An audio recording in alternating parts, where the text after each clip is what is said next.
ಮಾನ್ಯ ನಮ್ಮ ಪ್ರಶ್ನಾತೀತ ನಾಯಕರು ಎಐಸಿಸಿ ಪ್ರೆಸಿಡೆಂಟ್ ಆಗಿರ್ತಕ್ಕಂಥ ನಮ್ಮ ಮಲ್ಲಿಕಾರ್ಜುನ ಸಾಹೇಬರು ಅವ್ರ ಹಿಂಬಾಲಕ ಹೋರಾಟ ನಿಂತಂತ ಕಾಂಗ್ರೆಸ್ ನಂತರ ದಿನಗಳಲ್ಲಿ ಏನಾಗುತ್ತೆ ಸರ್? ಇಲ್ಲ ಇಲ್ಲ ಇಲ್ಲ ಇಲ್ಲ ಇಲ್ಲ ಇಲ್ಲ ಇಲ್ಲ ನಾನು ಮಾತಾಡ್ತಾ ಇರೋದು ಕೃಷ್ಣ ಬೈರೇಗೌಡರ ವಿರುದ್ಧವಾಗಿ ಯಾಕೆ ಮಾತಾಡಿದ್ರು ಅನ್ನೋದ್ರ ಬಗ್ಗೆ ಒಂದು ಮಾತು ಹೇಳಲೇಬೇಕು ನಿಮಗೆ. ದಯವಿಟ್ಟು ನನ್ನ ಮಾತನ್ನು ತಾವು ಕೇಳಲೇಬೇಕು ಅಂತ ನಾನು ರಿಕ್ವೆಸ್ಟ್ ಮಾಡ್ತೀನಿ.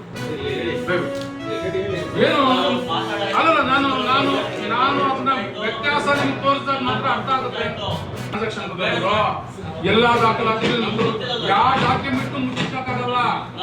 ಪ್ರತಿಯೊಂದು ಡಾಕ್ಯುಮೆಂಟ್ ನಿಮ್ಗೆ ತಲುಪಿಸುವಂತ ಜವಾಬ್ದಾರಿ ಮೀಡಿಯಾ ಮುಂದೆ ಮಾತಾಡ್ಬೇಕಾದ್ರೆ ಅದು ಸುಳ್ಳು.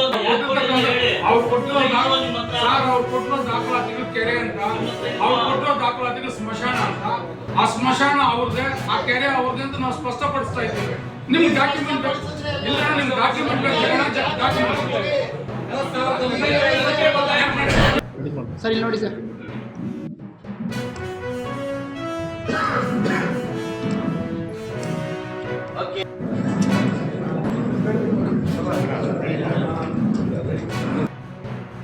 ವೆಂಕಟೇಶಣ್ಣಾದಿಯಾಗಿ ಎಲ್ಲ ಗೌರವದಿಂದ ಎಲ್ಲರಿಗೂ ರಜೆ ಸಮಯ ಇದೆ.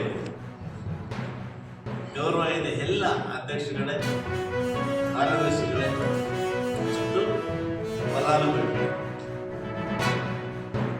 ಪ್ರತಿ ಬಾರಿಯೂ ಕೂಡ ರಾಜರು ಹೊಂದ್ಕೊಂಡಾಗ ವಿಮೆ ಮಾಡಿದ್ರು. ಆ ವಿಮೆ ಹಣವನ್ನ ಇವತ್ತು ನಿಮ್ಮ ಆರೋಪ ಸರಿದ ಮುಖಾಂತರ ಕೊಡೋದಕ್ಕೆ ವ್ಯವಸ್ಥೆಯನ್ನು ಮಾಡಿದ್ದೀವಿ. ಆ ನಿಟ್ಟಿನಲ್ಲಿ ಇವತ್ತು ಸುಮಾರು 27